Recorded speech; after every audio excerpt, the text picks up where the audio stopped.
പ്രവാചക പ്രകീർത്തനങ്ങളുമായി എത്തിയ നബിദിന ഘോഷയാത്രക്ക് മധുരം വിളമ്പി ക്ഷേത്ര കമ്മിറ്റിയുടെ സ്നേഹവിരുന്ന്. മംഗലം ചേനര മാളികത്താഴത്ത് ഭഗവതി ക്ഷേത്ര കമ്മിറ്റിയാണ് നാടിന്റെ മതസൗഹാർദ്ദത്തിന് മാതൃകയായി ഘോഷയാത്രക്ക് വരവേൽപ്പൊരുക്കിയത്. ചേനര പെരുന്തിരുത്തി നൂറുൽ ഇസ്ലാം മദ്രസ വിദ്യാർത്ഥികളുടെ നേതൃത്വത്തിൽ ഇന്ന് രാവിലെ നടന്ന ഘോഷയാത്രക്കാണ് ക്ഷേത്രം കമ്മിറ്റി സ്വീകരണമൊരുക്കിയത്. വിദ്യാർത്ഥികൾക്കൊപ്പം പെരുന്തിരുത്തി മഹല്ല് നിവാസികളും അടങ്ങുന്നതായിരുന്നു ഘോഷയാത്ര. 100-ലേറെ വിദ്യാർത്ഥികളും നാട്ടുകാരുമാണ് അണിനിരന്നിരുന്നത്. യാത്ര ക്ഷേത്രം പരിസരത്ത് എത്തുന്നതിന് മുൻപ് തന്നെ മധുരപാനീയം തയ്യാറാക്കി കഴിഞ്ഞിരുന്നു. ഈ സമയം ഇതുവഴിയെത്തിയ യാത്രക്കാരെയും ക്ഷേത്രം ഭാരവാഹികൾ മധുരം നൽകി സ്വീകരിച്ചു. എല്ലാവർക്കുമായി മുന്തിരി ജ്യൂസും മിഠായിയുമാണ് ഒരുക്കിയിരുന്നത്. സ്വീകരണത്തിന് മദ്രസ പ്രധാനാധ്യാപകൻ സൈദലവി ദർസി നന്ദിയും രേഖപ്പെടുത്തി.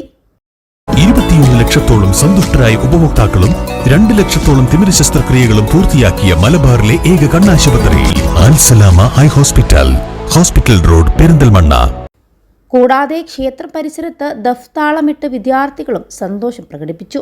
അറബനമുട്ടിയും ക്ഷേത്രം ഭാരവാഹികൾക്കൊപ്പം ഫോട്ടോ എടുത്തുമാണ് പൂർവ്വ വിദ്യാർത്ഥികളുടെ നേതൃത്വത്തിലുള്ള സംഘം മടങ്ങിയത്. കഴിഞ്ഞ വർഷം മുതലാണ് നബിദിന ഘോഷയാത്രക്ക് സ്വീകരണം നൽകി തുടങ്ങിയതെന്ന് ക്ഷേത്രം കമ്മിറ്റി ഭാരവാഹികൾ പറഞ്ഞു. നബിദിനത്തിന് ചേനര മാളികത്താഴത്ത് ഭഗവതി ക്ഷേത്ര കമ്മിറ്റിയുടെ എല്ലാവിധ ആശംസകളും നേരുന്നു.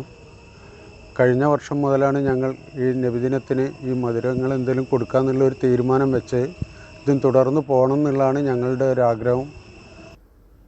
ക്ഷേത്രം കമ്മിറ്റി രക്ഷാധികാരി Kumaran Padunnappattu, president Biju Ammattil, secretary Balarajan, treasurer A Sreenivasan, ഭാരവാഹികളായ Narayanan, Vasu, Mohanan Kavilath, P Riju, Shinu Balan Kundani, E Babu, Sujeesh Kadampil, P Mohanan തുടങ്ങിയവർ നേതൃത്വം നൽകി.